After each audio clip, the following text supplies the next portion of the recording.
That that looks about right. Get rid of this thing.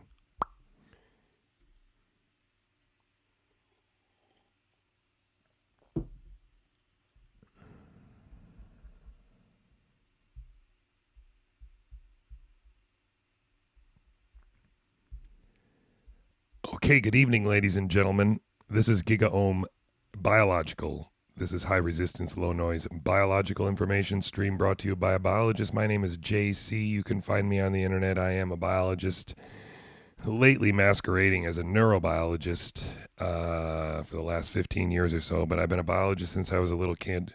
And now I'm primarily just a father of 3 and the husband of 1. And that is the angle from which I come to you tonight as a private stream of information, a provider, a reader for you and for anybody who dares to listen to this stream.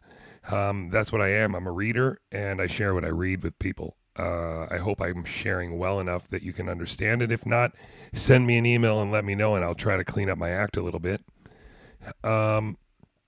Tonight we got a lot of things to talk about, but not a lot of time, and so I like to keep it under an hour. I'm going to talk about some loose ends, and then I'm going to give you a little mechanistic paper for you to look at and read about chloroquine analogs and how they work in general as an antiviral theory. And this research paper also has several listed studies that have been done to look at how chloroquine and its analogs, including hydrochloroquine, the one that's in the news lately, interacts with viral infection. You're going to be unsatisfied in terms of when they're testing it and how they're testing it and this kind of thing, but it's just to show you how long, and this is a relatively recent paper, but then it's referencing all these studies that have been done and are being done, how long this has been considered a very viable, how many resources have been bent on figuring out whether or not hydrochloroquine is a viable antiviral in very serious situations. And that's what I think that paper's neat. I don't know why I started talking about that one for so long. Science says that SARS-CoV-2 is airborne.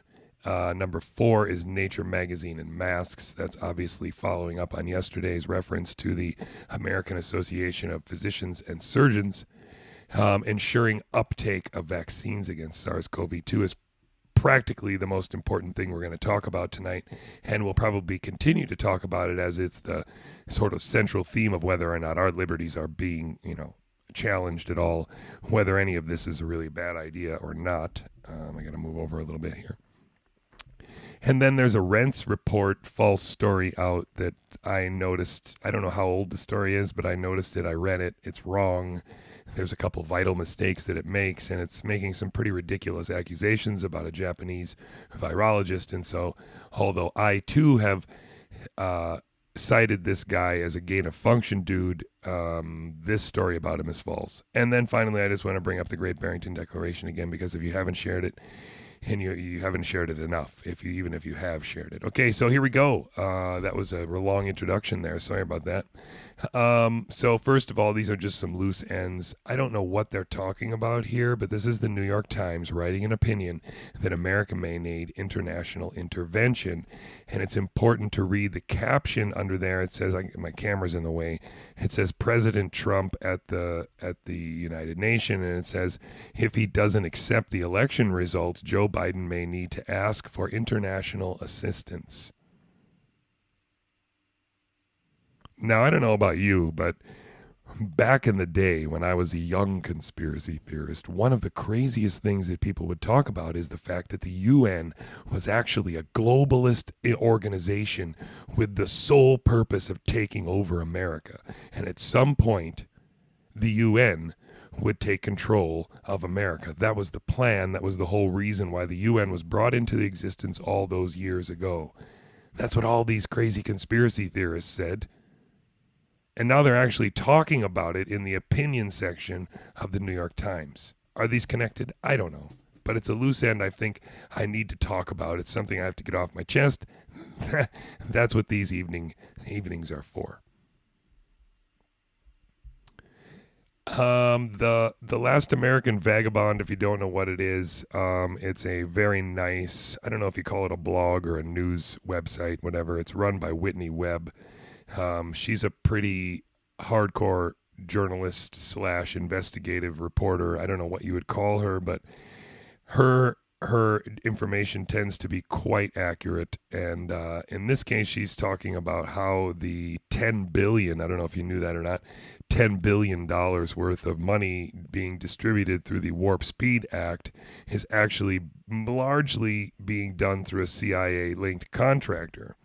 In her article, she reports very nicely that this South Carolina-based Advanced Technology International (ATI) was actually reported by NPR, but they didn't talk about how they are so connected to the CIA, the Department of Homeland Security, and the Department of Defense, and how ATI is helping to lead those agencies' effort to militarize healthcare and create a surveillance panopticon that not only monitors the world around us, but our physiology as well. This dovetails really nicely into some of these other stories about Bill Gates and the many technologies in which he is invested. And then again, this just gives you some more details. The article's much longer than this, but I wanted to give it a shout out because I think you guys should read it. I sent you the link. So this mechanistic paper for chloroquine analogs, I think, is a good one for you to read. Because it will give you a rough idea of, how long they've been working on it and what they've been doing. And let me get over here and change this. You don't need to see my ugly mug so closely. And it gives you kind of an idea of what's been done in the past. I don't think I put the table in here, which is kind of dumb, but I did put their little cartoon in here to give you an idea of what they're going to show you in the paper and what they talk about. There are several steps during viral infection and viral translation, during which a critical issue is whether or not the pH is correct for the enzymes that are involved to function efficiently. And chloroquine and its analogs tend to cross the plasma membrane quite easily and change the pH of the cytoplasm such that the enzymes that are involved in viral replication and viral packaging do not function as well. And in particular, this is interesting from the perspective of certain viruses, the viruses that tend to rely on huge copy numbers, right? If you have a virus that doesn't need very many copy numbers to do its thing, like I think is often the case with AIDS, although that you can't quote me on because, I'm not a virologist.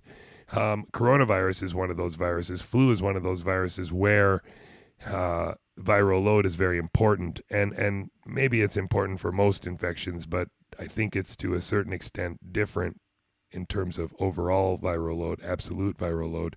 And in this case, chloroquine and its analogs can in theory help with regulating and sort of dysregulating viral replication and viral infection. And again, because step 1 and 2 are still before the virus is translated, these are actions which can only have benefit before the virus has reached sort of that critical state where replication, altering replication doesn't change anything anymore. And so that's been the argument about hydrochloroquine for quite some time, that all of the studies that aren't showing a result are just not showing it because they're treating people that are already beyond the state where the formation of endosomes, which is the first step, and then the opening of those endosomes and the translation of them, that doesn't happen as efficiently in people who are dosed with chloroquine analogs. And we can talk about that more if anybody's interested in that. I feel like this is a pretty straightforward idea, but maybe that's just because I've read this stuff too much now. And so if I need to go into that more at some point in an episode, just tell me and we can try and do that. Science says that SARS-CoV-2 is airborne. Is this really a big deal? Of course, I don't really think so. This is the last paragraph of the paper that I'm pulling up here. It's just talking about the size of the particles. It's something that people were laughing about and arguing about when people started making the jokes that, the metaphor that masks don't protect you from farts, so they're not going to protect you from viruses. And then people said, no, it's not really like that because masks are droplets. And so it's more like, whether or not you pee on my leg or not depends on whether I have pants on and you have pants on. And so that also is, of course, very weak, and people made this argument over and over again that no, viruses are much smaller than that. They're aerosolized. They float around in the air for hours, a lot like smoke. And that's what they're telling you here. It's like not even like smoke, because smoke is much larger particles than we're talking about with a virus. And so although masks do stop this droplet spread, the actual aerosolization of the virus and it's hanging around in the air for a long time is what potentially will cause trouble this winter. And I think that's what you need to understand from a basic biological perspective, that the issue here now with masks is when you're inside, does this help? And it's going to be hard to make an argument that it wouldn't help at least a little bit, especially anyone who's potentially infectious. And so I've been discussing this with people behind the scenes and on email and stuff, some of you viewers, and I do realize, quite frankly, that fighting the mask debate, shoot, I don't have my mask up here. I wanted to show you this mask. I might go get it at the end. I think now the trick is to try and make sure that you choose a mask that makes you feel comfortable while at the same time allowing everyone around you to feel comfortable. And I know that's not going to make everybody happy to hear me say that, but let's just think about this very carefully. We need to function together as a society. We've all decided that we're not going to walk around naked. We've all decided we're not going to smoke indoors. And for now, rather than making a big stink about the masks, what might be more important from the perspective of your own cognitive, command over what's going on, is to wear a mask that makes you feel comfortable. I wear a mask at work at the lab that just hangs over my face like a belly dancer's mask, or something that you would have seen like a genie on a cartoon wear, the silk thing. But it's made of cotton, and so it hangs well, and it's got ropes on both sides. So in theory, it could be tightened much more than I tighten it. And then lots of times I just have it around my neck. And I have no problem with just slipping it over my head, and there it is in front of my face, and no one cares. It's totally fine. But this mask is so loose-fitting that I could run with it and stuff. And that's not the same with paper masks, especially anybody who's a mouth breather. My son's a mouth breather. Every time we go into a store, he's got a wet spot in the front, 15 or 20 minutes in. And so I get that, But what this is saying now, of course, in the end here, is in addition to existing masks, mandates, and mask wearing, social distancing, and hygiene efforts, we urge public officials to add clear guidance about the importance of moving activities outdoors, improving indoor air, using ventilation and filtration, and improving protection for high-risk workers. And this is something that I said in an earlier video as well. Putting up these... man, I forgot to put that in here too, but there was this picture of the presidential debates that are going to go on tonight. It was comical. They had these little, people-sized plexiglass barriers that they had up in this big room, as though somehow or another the virus wouldn't float over there. We're not playing with squirt guns here, We're playing with breath, basically. We're talking basically about anything that could be carried by scent, smell. These are all, roughly speaking, similar sized particles. You could make the argument that many smells are chemicals, which are molecules and quite a bit smaller than a virus. But, there's particles of things floating through the air too. People have done research to show that there's poop on people's toothbrushes when they leave their toothbrushes open in the bathroom. Because every time you flush the toilet, particles and small micro droplets of poop are floating around in your bathroom. And so those stick to your wet toothbrush. That's gross, but it's true. And so, like it or not, you're also inhaling that stuff. And so at that size, at the micron size of particles, the masks that we are generally wearing, and certainly the ones that we leave hanging over our rearview mirrors every day, those are not really doing much except for changing the direction at which our exhale goes. And the other thing about the variolation of the virus giving you more asymptomatic infections, it's just as likely to give you more symptomatic infections and less asymptomatic infections. The same logic works there. And so we've got to be very careful. While we're not going to fight this fight per se, we're not going to argue with people because it's too intuitive. People just think, yeah, it just makes sense. So we've got to do it. It's so easy. But my kids are going to school next week and for 2 days a week in the hybrid model. And I'm a little bit, I want them to go and I'm very excited, but I'm a little depressed that they still are going to have to wear masks. It's all these going to be wacky stuff. So, I'm still not completely happy with it. I'm not telling you I'm happy with it. The Great Barrington Accord would say that we should drop the mask thing and go back to normal because the vast majority of us don't have anything to fear from the virus. And I think that's still biologically true. And I also don't think that all of us have some kind of hypothetical duty to protect other people by staying home. That's absurd. We have a duty to protect other people by getting infected and building immunity so it stops spreading. The more of us that are immune, the less it can spread. The more of us that stay home, it just delays it. And I've been saying this over and over again. But anyway, the reason why I wanted to address this is because, again, Nature Magazine comes out with a little mask article. You'll remember from yesterday that I brought up the Association of American Physicians and Surgeons. It's been brought to my attention via Twitter that this is actually a quote-unquote questionable organization. It doesn't have as many members as you might imagine it does, and they're, generally speaking, taking a lot of conservative positions with regard to medicine, most of which just have to do with the fact that the federal government, should make a lot of laws about how people practice medicine. It's kind of a Wild West of medicine sort of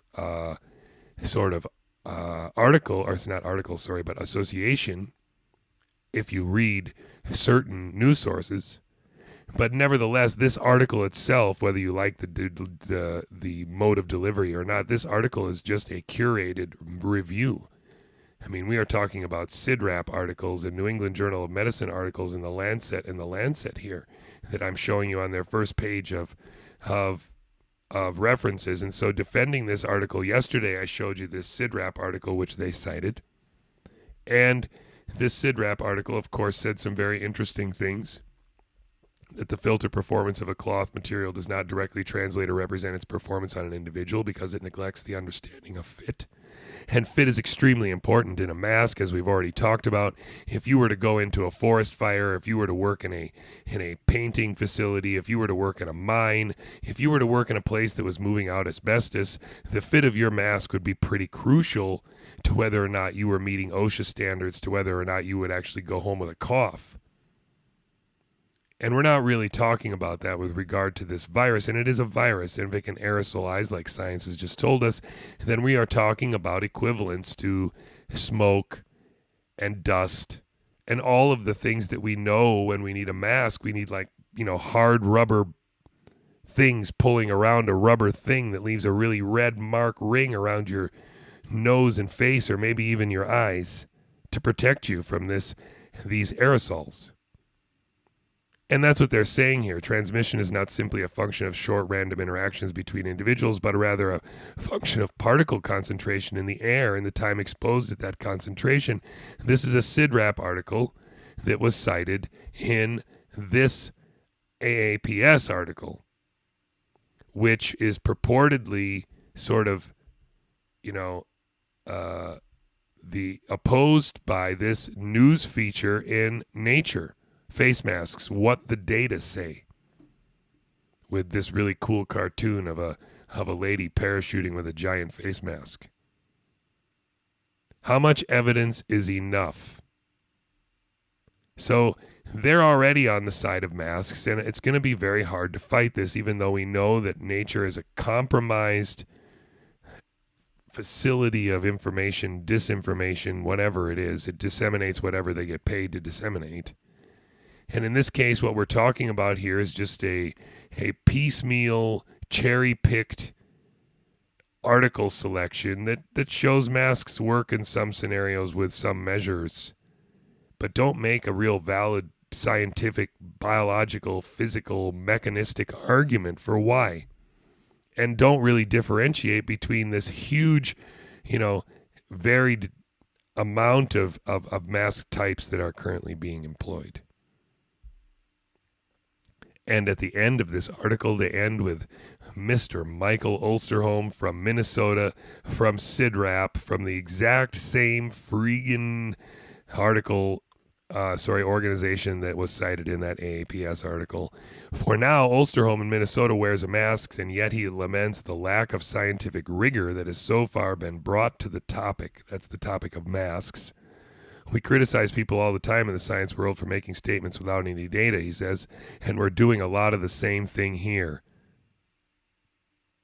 So he admits it still. He's still taking the same position that masks really aren't very effective, and we don't have very much data to show that they are, especially for a virus, and that's pretty spectacular. So it's a Nature article with no teeth at all, basically, and the review that I cited the day before, although it might come from a questionable organization, that only falls in line with the narrative.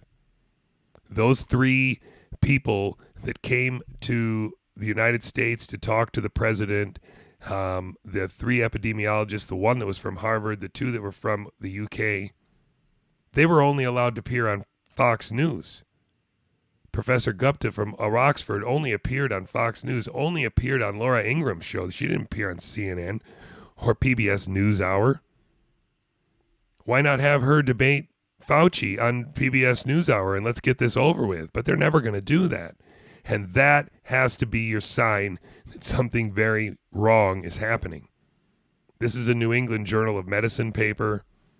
Most of you have seen this, I'm sure. Ensuring uptake of vaccines against SARS-CoV-2. There's some spectacular language in this article, and I don't think you can underestimate the importance of understanding and acknowledging the severity of the language that they use. As COVID-19 continues to exact a heavy toll, see, they're already telling you this narrative. We are currently under the total expected amount of deaths for this month or this week, or there was at least a week in September where that happened. We are right back to average now. So continues to exact a heavy toll is not really accurate. And we're starting with that first prepositional phrase is already probably questionable. Are you kidding me? The development of a vaccine appears the most promising means of restoring normalcy to civil life. If you ignore Sweden and Spain and Italy and all the other places where the ICU and deaths have plummeted. In New York, the ICUs plummeted. Florida plummeted. They might be going up in Wisconsin now because they never went up there before. And there are a lot of fat people in Wisconsin. I hate to break it to you. If obesity is correlated with severe COVID, Wisconsin may yet have a problem this winter. I don't know. But it would be biologically plausible. And it wouldn't be exacting a heavy toll. It would be doing exactly what we expect it to do. A breakthrough is more eagerly anticipated, but bringing a vaccine to market is only half the challenge. Also critical is ensuring a high enough vaccination rate to achieve herd immunity. Concerningly, a recent poll found that only 49% of Americans plan to get vaccinated against SARS-CoV-2. Here it goes. One option for increasing vaccination, here it comes, right here is it, vaccine uptake, is to require it. Mandatory vaccination has proven effective in ensuring high childhood immunization rates in many high-income countries. For example, how we get our kids to get vaccinated in order to come into our schools. However, except for influenza vaccination of healthcare workers, mandates have not been widely used for adults. That's because adults don't want to go places and go to school. They can't be forced to get vaccinations unless they work in certain healthcare facilities, right? We've never tried it at many employers, but that's what they're suggesting here. And although a vaccine remains months to years away, developing a policy strategy to ensure uptake takes time. We offer a framework that states can apply now to help ensure uptake of the vaccine when it becomes available, including consideration of when a mandate might become appropriate. Our approach is guided by lessons from the U.S. experiences with vaccine for the 1976 swine flu, H1N1 influenza, smallpox, and human papillomavirus. Smallpox? Where's that's in there for? And human papillomavirus? Smallpox is not in this, it shouldn't be in there because it doesn't belong in the same shady category of flu vaccines and HPV vaccine. Smallpox is a proven working vaccine, and smallpox is a deadly freaking virus. We believe that 6 substantive criteria should be met before a state imposes a SARS-CoV-2 vaccine mandate, and you're not going to believe what they have in this blue box. COVID-19 is not adequately contained in the state. It's pretty broad. Advisory Committee on Immunization Practices has recommended vaccines for groups for which a mandate is being considered. What would those groups be? Are those old people? Because those are the only people who are vulnerable. Maybe immunocompromised? I'm not sure. Supply of vaccine is sufficient to cover the populated groups for which mandate is being considered. I don't know if you're feeling this already, but this list has nothing to do with whether there's a need for a vaccine. They're not talking about whether there's a need for a vaccine. What they're talking about is when will the infrastructure be ready so that we can wheel this out? What needs to be in place before we can essentially roll this idea out mainstream? This is not about what would be required, what sort of disease would require this response. This is asking what sort of criteria are required so that we could roll it out and know it would work. This is a big deal, folks. You need to understand that this has nothing to do with biology. The state has created infrastructure to provide access to vaccination without financial or logistic barriers, compensation to workers who have adverse effects from a required vaccine, and real-time surveillance of vaccine side effects. Well, I can tell you that's lip service. And in time-limited evaluation, voluntary uptake of vaccine among high-priority groups has fallen short of the level required to prevent epidemic spread. Okay, now that last statement, in a time-limited evaluation, that's down here in the corner, voluntary uptake of the vaccine among high-priority groups has fallen short of the level required to prevent epidemic spread. These are the 6 criteria they are proposing that states use before how they decide whether to mandate a vaccine. And the last one is whether the voluntary uptake of the vaccine is not sufficient to prevent epidemic spread. What if epidemic spread is already stopped? What if epidemic spread is already stopping? None of these questions are being asked. In fact, I would argue that they're asking totally the wrong questions. The last criterion is that vaccine mandates are imposed only after a limited time trial of voluntary vaccination provision has proven unsuccessful. Principles of public health ethics support trying less burdensome policies before moving to more burdensome ones whenever possible. In this case, the costs of a failed voluntary scheme are sufficiently high that the attempt should be limited to a matter of weeks. States should implement a system for measuring vaccine uptake within a high-priority group against a set of coverage targets. Ensuring that the economic and logistic supports described above are in place will maximize the chances for success. If the proposed trigger criteria are met, what may a vaccination mandate look like? And this is the key. Every state has to decide for themselves. That's why we are going to make sure that all of our states' representatives understand that we are not having this. Because of the infectiousness and dangerousness of the virus, do you hear these words? They're bamboozling you. They're telling you things as though they are facts. Relatively substantive penalties could be justified, including employment suspension or stay-at-home orders for persons in designated high-priority groups who refuse vaccination. Teachers, children going to school who don't need it because they're not in danger from the virus. It could be as few as 53 kids have been hospitalized from the virus in America under the age of 18 since the start. Maybe 1 or 2 or 3 of 8 have died. Less than that, I think, if you count anyone without severe COVID comorbidities, it's none. Except for a baby, I think. So what should they be talking about here? This is the point I want to make. They should be talking about the actual efficacy threshold for the SARS-CoV-2 vaccine, i.e., what vaccine, how exactly effective would it need to be? What trials what hurdles would it need to clear before we would even consider mandating a vaccine for SARS-CoV-2? Along with that, the side effects of the vaccine for the immunocompromised, etc., that we should be talking about those. What are those? Why are those dangerous? They're not mentioned in this article. The efficacy in vulnerable populations need to be specifically addressed. They're only testing healthy people now with this vaccine. The people who are having chills after the second injection and chattering their teeth until their teeth crack. Those are healthy people. What about if giving this to elderly people? Is it going to give them immunity or just make them sick? Give it to babies. Is it going to make them sick? Is it going to give them, These things need to be discussed. And finally, what criteria would constitute a significant ongoing risk? For the virus itself, what numbers would you need? 10 people in the hospital? 17 people in a hospital with COVID? Now we need to vaccinate millions of people? Come on, folks. You can see through this. You can see through their transparent attempts to try and bamboozle us into thinking that this is required, necessary. They're trying to get you to beg for it. We don't need it. What we need is vitamin D, vitamin C, zinc, and hydrochloroquine for anybody that has been exposed and is vulnerable. That's probably a reasonable way forward, and lots of countries have tried it this way and are doing quite well.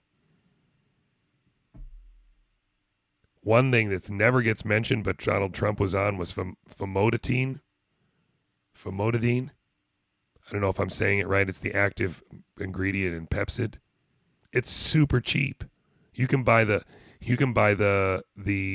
generic version of that stuff at Target for like $4 for a bottle of 50 pills. You don't have to take but one pill a day. It's a fever reducer. It's a proven working fever reducer. It's a fine thing to have in the house anyway.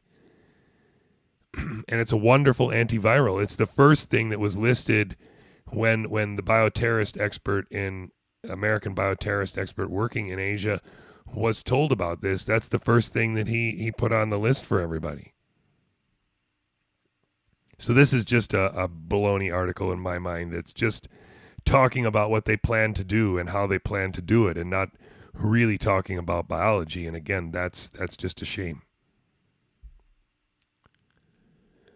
So the Rents report, a false story about Japan. I really wanted to get this out there because I think it's really bad. So this kind of ties together this Indian report of the 4 unique inserts in SARS-CoV-2 that were identical to the GP120 and the GAG, or the GAG protein strands that are from HIV. And so the idea was that now he's saying that in this, Exhibit B in this blog is a research paper done by Kawakawa. I don't know how to say his last name. But the Japanese fella that did the gain of function in ferrets in the flu virus in 2011 had also done a paper where he looked at HIV reverse binding protein and looked at how it interacted with flu virus during viral replication. What you have to understand is for this is very briefly is that HIV reverse binding protein is actually an endogenous protein in all of our cells, but it has an unfortunate name which is tied to its discovery in relation to HIV replication. You have to understand that we are in the midst of learning how viruses work and exploring how viruses work because they are so elusive to study. And the HIV virus is just one of many viruses that we don't know everything about yet. And regardless of what they want to tell you about Fauci knowing everything and having solved the problem, yada, yada, yada, it's not like that. And understanding how our own endogenous proteins are hijacked by viruses and used by viruses to their advantage is one of the key things that we're trying to understand in terms of viral replication and in terms of combating viral infection. That's why they're studying all of these subproteins and non-structural proteins in a virus to try and figure out what they do and how they do it. And then most importantly in this paper, they are looking at how particular endogenous proteins interact with influenza and influence its binding ability. And they interfere with that using various small interfering RNAs, but they don't put inserts into the flu virus from AIDS, from HIV. And so this is a false story. It tells a story that seems to use real citations, but it's not real. And so just be careful not to share that. Don't have anybody believe that or send that to you. And finally, the Great Barrington Declaration, I just want to give another shout out to it if you don't know where it is. It is an infectious disease epidemiologist and public health scientists coming together with grave concerns about the damaging physical and mental health impacts of the prevailing COVID-19 policies and have a recommendation for an approach we call focused protection. I want you to sign up for it. Just listen to this guy talk. This is one of the 3 epidemiologists that is speaking out, and his description of herd immunity and why Sweden probably took the best route possible. Oops.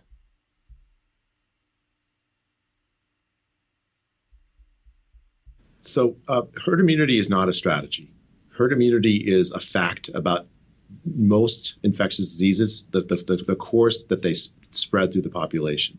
Even if we were to have an effective vaccine, we would be relying on herd immunity as the endpoint of this infectious disease epidemic. This woman is from Oxford. So it's less of a strategy than a recognition of a biological fact. You really need to listen to it if you haven't already. Our aim is not to say we should just do nothing. In fact, that's, I think, the misconception that people have when they hear the words herd immunity strategy.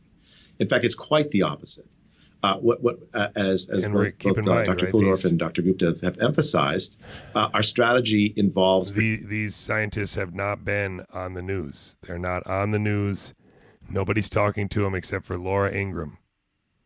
And it's sad. That's very sad, right? Because now what you see is that biology is being transformed into a political weapon, and that's it. It's not fair that they're doing this, but that's what they're doing. They're making it seem as though if you choose me, you're largely choosing Trump, kind of. And if you want to wear masks, you're kind of choosing Biden. And there's even ads that show it, like where Trump takes his mask off, Biden puts his mask on. You've seen these things. This is not right. It's not genuine. We're talking about following the science, and then we have 2 sides of the science, one on Fox News and one on NBC. That's not real. And you know that's not real. And you don't have to feel uncomfortable when your brain says that this is impossible, this isn't right, because it's not. And unfortunately, right now, the truth is not being allowed on the mainstream media. Fox is not mainstream media most of the time. Fox is a tool. Just like the rest of them, they've got to show you both sides. If they don't show you both sides, then none of them feel good about it. The truth has to be available. It's just disguised. You have to work hard for it. And in this case, there's been several times where the only place that they let it out is on funny websites and on funny TV channels and with funny TV hosts. And in this case, unfortunately, Laura Ingraham had these 3 on, and the other guy that's listened to them is the governor of Florida. And so you really have a situation here where really prominent epidemiologists, the foremost authorities on respiratory disease spread, are telling us that what we see is completely normal, and the only thing that we've done is extend things, and that we need to open up, and that we're doing massive damage to our children, massive damage to our elderly who are dying of loneliness instead of sickness. And to a large extent, we have just created a disaster of our own making. So anyway, this is the message for tonight. It's the message many nights in a row. We're going to keep it going. You can support the stream here. Please check out GIGAOHM Consulting. This will also have you some links to find the PDFs to this thing and to see what else I'm doing. I'm I'm trying to make that website evolve a little bit, so check it out. Let me know what it looks like. Here's the Great Barrington Declaration again, and this has been GIGAOHM Biological. That's been high resistance, low noise news, brought to you by a biologist. I guess it's not really news anymore, but it's a full-on biological information stream. The bike show is coming back really soon. I'm very excited to announce that. I got my 1080 Ti graphics card in the mail today, and I will bring home my computer that I'm pulling out of the garbage can. Has a CPU and box. I'm going to bring that home tomorrow and slap that card in, add a few drives, and see what we got. But I think we're going to have a decent second video machine that will allow me to stream and work on this talk every day, and then also be rendering videos for my bike channel, which I really like a lot. And I know that a lot of you have come here or found me through the bike and would probably rather not see me, but just watch the street go by. I think it's kind of a 50-50 thing. You know, half the people that are following me on YouTube really like the bike, and another half can't handle it because it makes them sick. My recommendation is to just put the video smaller instead of making a big screen. So many of us have such giant screens that when you make the bike ride fast, or large rather, and the GoPro image in the fisheye lens is going past you at that speed, I can totally understand why some people would get sick. I assure you that on a bike it's even more fun.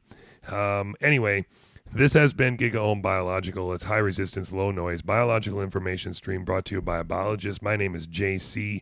You can find me on the web on PubMed as J Couey. That's Couey.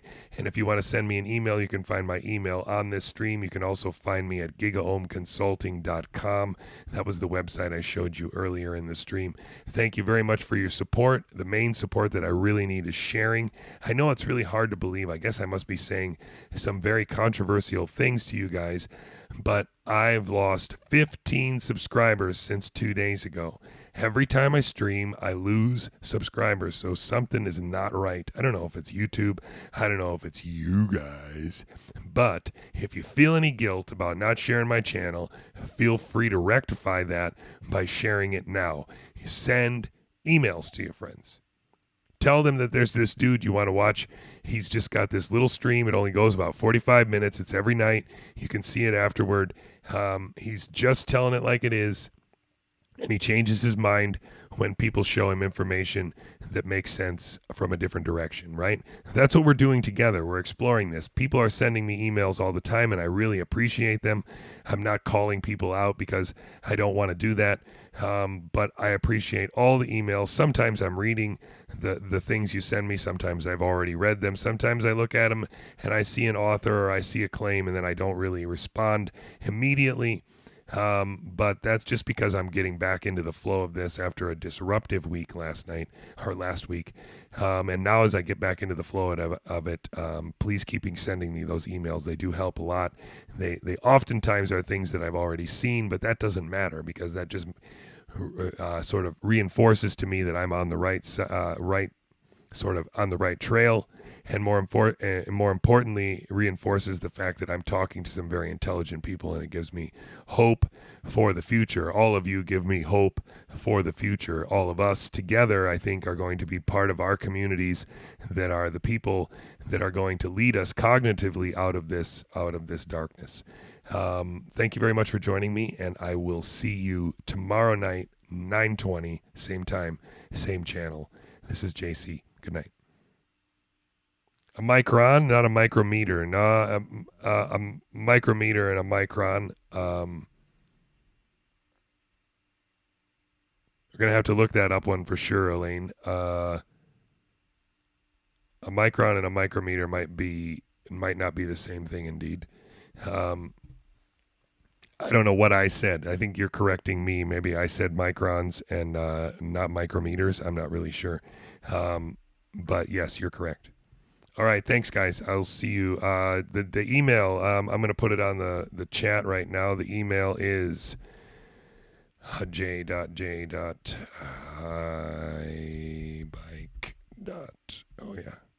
@gmail.com. High bike is the kind of electric bike that I ride. At some point, I'm going to make a spoof commercial of me on that bike and try to get that company's attention because I'm going to need a new one pretty soon. Yes, thank you guys for joining me. Thanks for coming, and I'll see you tomorrow night.